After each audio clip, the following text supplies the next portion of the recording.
Здравейте, скъпи приятели! Вие сте отново с мен, Лейди Шърли. Припомням, че съм от породата Епаньол Бретон. Тя от векове е селектирана във френския кралски двор, както за лов на птици, така и за компания на придворните дами и техните деца. Но сигурно вече се питате какво правя на този противопожарен камион и защо съм с пожарникарска каска. Ще започна оттам, че тата е бил полицай. През годините събирал разни униформи, фуражки и каски. Сред тях има и много пожарникарски. Мама каза, че имаме най-голямата колекция. Когато бате Емо ми е на гости, обичаме заедно да разглеждаме колекцията и да си играем с експонатите. Емо е внук на нашите и на мен ми се пада племенник. Покрай каските, с които се забавляваме, научихме и интересни неща за противопожарната ни служба. Създадена е в София през 1878 година след освобождението на България. Подобни звена се появяват и в други градове. Доставени са и първите пожарни помпи, теглени от коне. Тъй като и по това време често възниквали пожари, се наложило да се организират и доброволчески отряди. С времето противопожарната техника у нас бързо се развила. Огромна заслуга за това имал и капитан Юрий Захарчук. Той бил назначен за командир на столичната пожарна, а по-късно и за началник на цялата пожарна в царство България.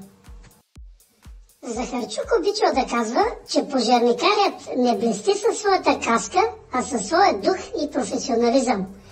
Докато се забавлявахме с експонатите, ми хрумна да отведа бате Емо до пожарната служба в близкия град. Познавах се с някой от пожарникарите там и реших, че и за племенника ще бъде интересно.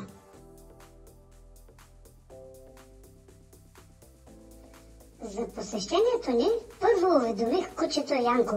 Той е щатен охранител на пожарната и денонощно пази техниката и служителите. Янко съобщи за нас на дежурния екип и така влязохме в сградата.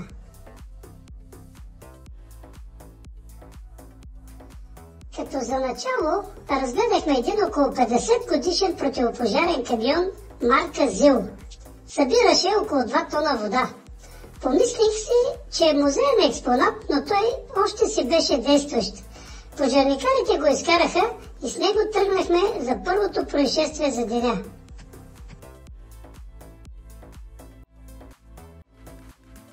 В града вече ни чакаше и друга пожарна кола. Емо се преоблече, за да наблюдава как се гаси пожар в апартамент. Някаква баба се забравила включен котлона и излязла. Подпалило се перде и така пламнало цялото жилище. Аз не посмях да сляза, защото нямах подходящо оборудване.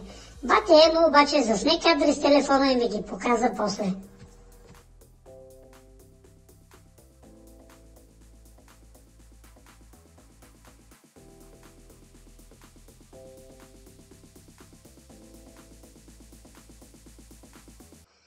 Когато се върнахме обратно в пожарната, разгледахме с интерес и по-новите противопожарни камиони и техники.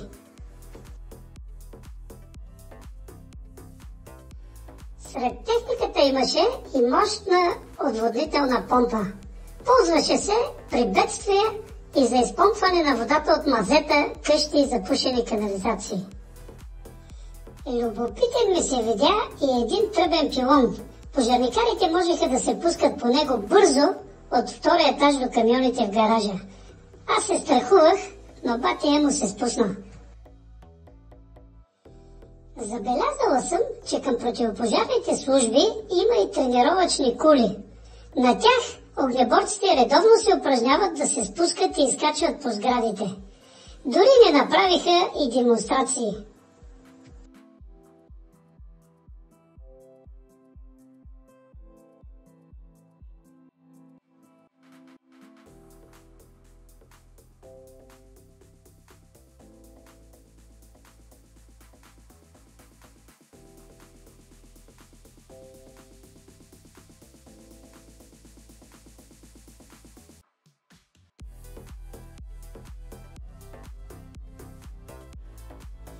Дойде ред бате Емо да сложи съвременна каска. Точно такава тата за сега нямаше в колекцията си. С нея Емо се чувстваше като истински пожарникар. Съвременните пожарни коли можеха да изпълняват различни спасителни дейности. Затова са оборудвани с стълби, маркучи, брадви, резачки, вентилации, прожектори, дихателни апарати и с какво ли още не.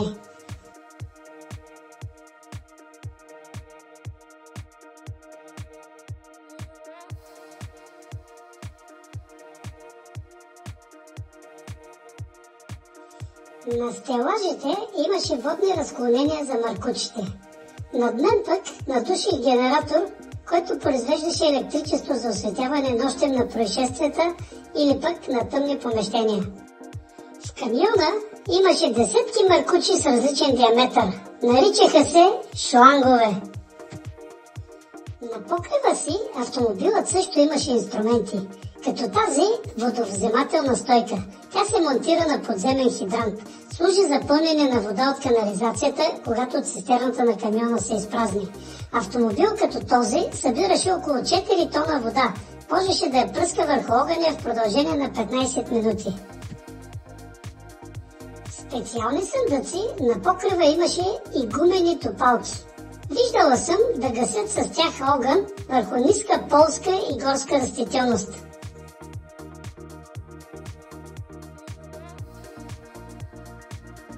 Опитаха се и на мен да сложат пожарникарска каска. Тази обаче не беше за кучешка глава и я отстъпих на Емо. Той с интерес изучаваше главната помпа на автомобила. Тя е много важно устройство, което подава водата и други пеногасителни вещества към маркучите. В лявата част на пожарния камион имаше резачки. С тях на происшествията се отстраняват пречещи клони и паднали дървета. Има и специални маркучи за изпомпване на вода от наводнени помещения. Всеки от маркучите в камиона е от по 20 метра. Като се монтираха един за друг, можеха да стигнат стотици метри. Освен към камиона, те могат да се включат и в специални кранове хидранти. По този начин пожарната се зарежда и допълнително с вода, без да се връща до гаража си.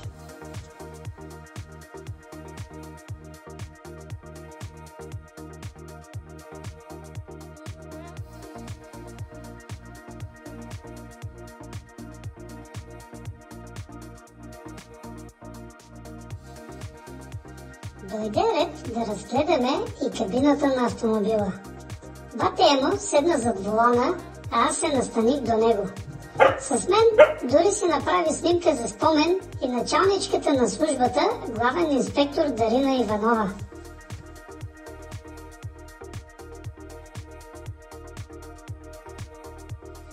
Племенникът ми истински се забавляваше, като си представяше, че управлява противопожарния камион.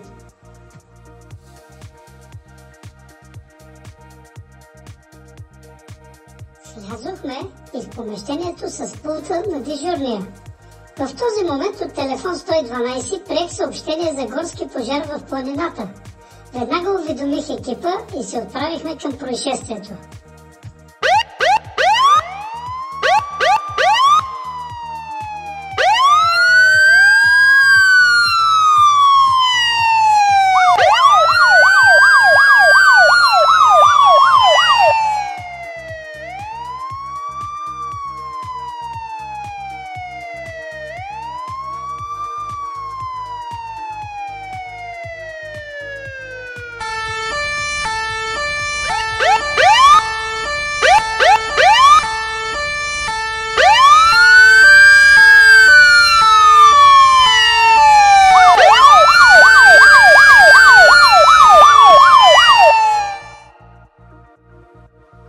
Към нас се присъединиха и други пожарни коли.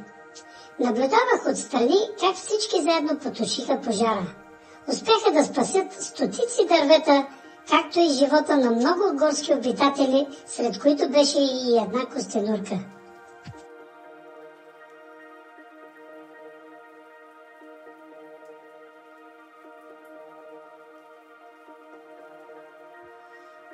По-късно огнеборците загасиха и още няколко пожара в гората.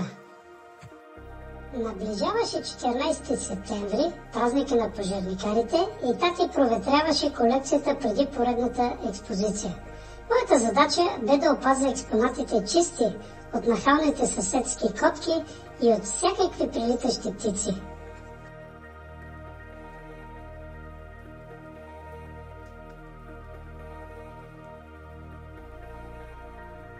След като си поотпочинахме, с бата Емо излязохме в околностите. Решихме да станем доброволци към пожарната, затова наблюдавахме за възникнали пожари. Използвахме и специална наблюдателница. От нея виждахме надалеч всички насаждения и гористи пространства. Племенникът носеше и някаква чанта. Когато я отвори, реших, че ще ме почерпи с вкусни сандвичи. Вместо това, обаче той взе да сгубява нещо и аз загубих интерес. В един момент чух шум на излитащ от тревата обект. Реших, че е някаква странна птица. Ловният ми инстинкт заработи и я подгоних. Подплашена от мен, птицата се луташе насам-натам. Въпреки, че съм много бърза, заради височината, все не успявах да я докопам. Амбицирах се и реших да я изморя. Все някъде трябваше да кацне.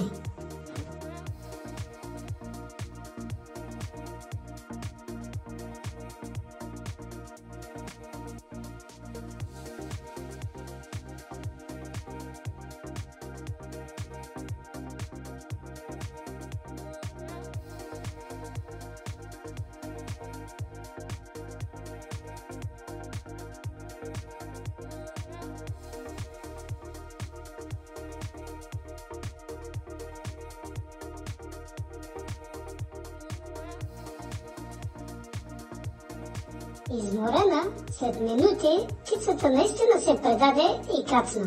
Доближих я и тогава надуших, че това всъщност е дрон, който бата Емо умело пилотираше.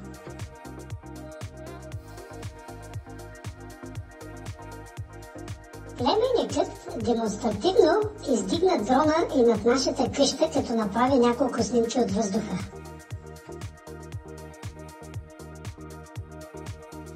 Тогава ми хрумна и нова идея. Можеше да използваме уреда и за нашата доброволческа дейност в пожарната. Помолих Емо да вдигне дрона, колкото се може по-нависоко и пак да направи снимки.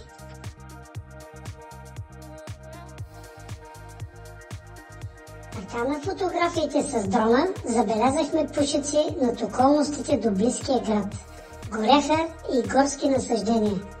Веднага изпратихме снимките на екипа в пожарната.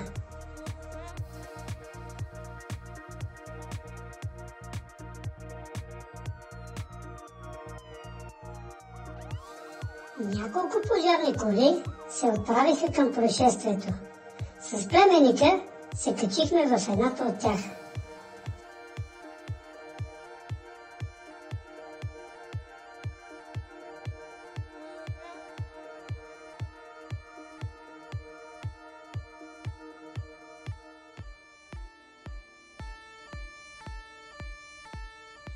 С бата Емо станахме свидетели на това как се гаси запалил се поради повреда автомобил. А после и на горяща къща, след като безконтролно няколко деца се играли с огън.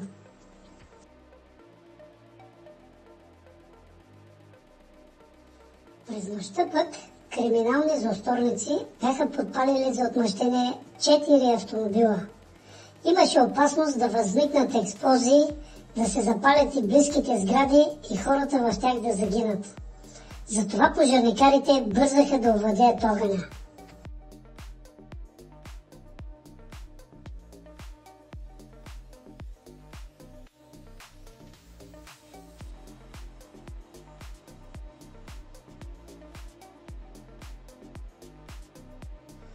Като доброволци в пожарната, трябваше да умеем да ползваме различни гасителни средства, в това число и маркучи.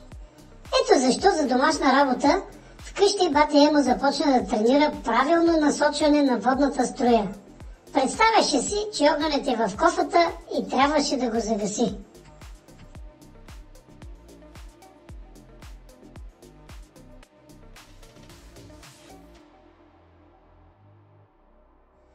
Мисля, че като за пръв път Емо се справи много добре с домашното си. Спокойно можеше да кандидатства за пожарникар. Намокриме цялата и затова усилено търсех евакуационния изход. Споменах ви за нашата колекция, която наричаме символи на държавността. Всяка година за празника на огнеборците в различни музеи тати подрежда изложби, за което му помагам и аз. Така представяме стари и нови български и чуждестранни пожарникарски каски, фуражки и униформи.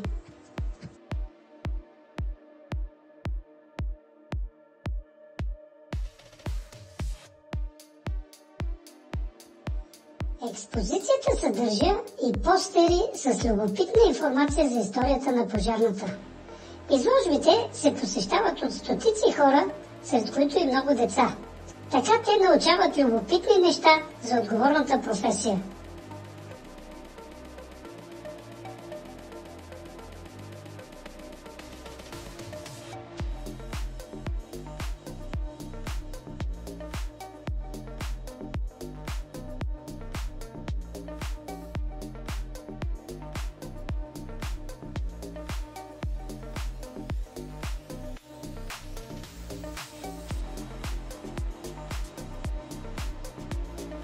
Докато се ровехме из интернет и търсехме любопитна информация за професията на огнеборците, с бата Емо попаднахме на впечатляващ клип. Наричаше се "Танцът на пожарникарите". Много ни хареса и решихме да го разучим.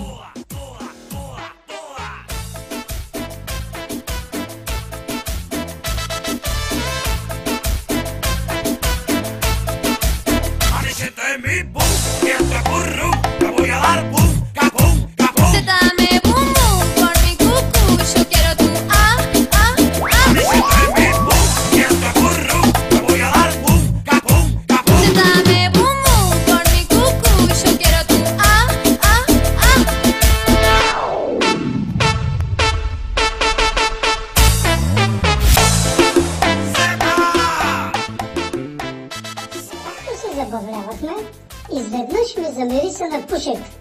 Идваше от към близката гора. Веднага се затичах натам и какво да видя? Стадо овце и кози безотговорно се пасяха, докато приближава се горски пожар. Веднага ги евакуирах оттам и съобщих в пожарната. А пък на сутринта, докато се разхождахме с бата Емо, изненадана надуших два зайка и цигарен дим. Избягали от стопаните си, зайците тайно павкаха цигари. Освен, че това беше вредно за здравето им, но можеше да подпалят и сухата трева. Не се сдържах и контролирано изгоних тези кълпазани.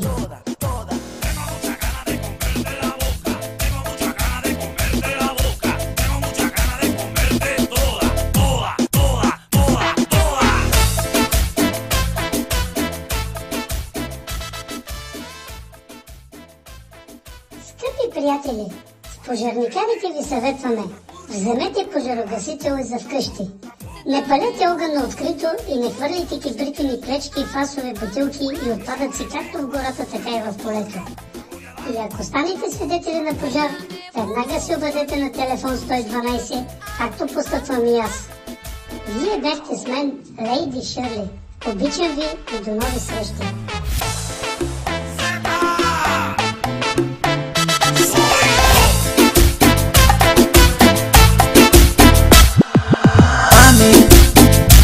Que a ti te gusta y que te pone loca cuando beso tu cuerpo y te como la boca. Ay, nena, yo sé que a ti te gusta que te dé por detrás, que te lleve hasta el piso pero en la oscuridad.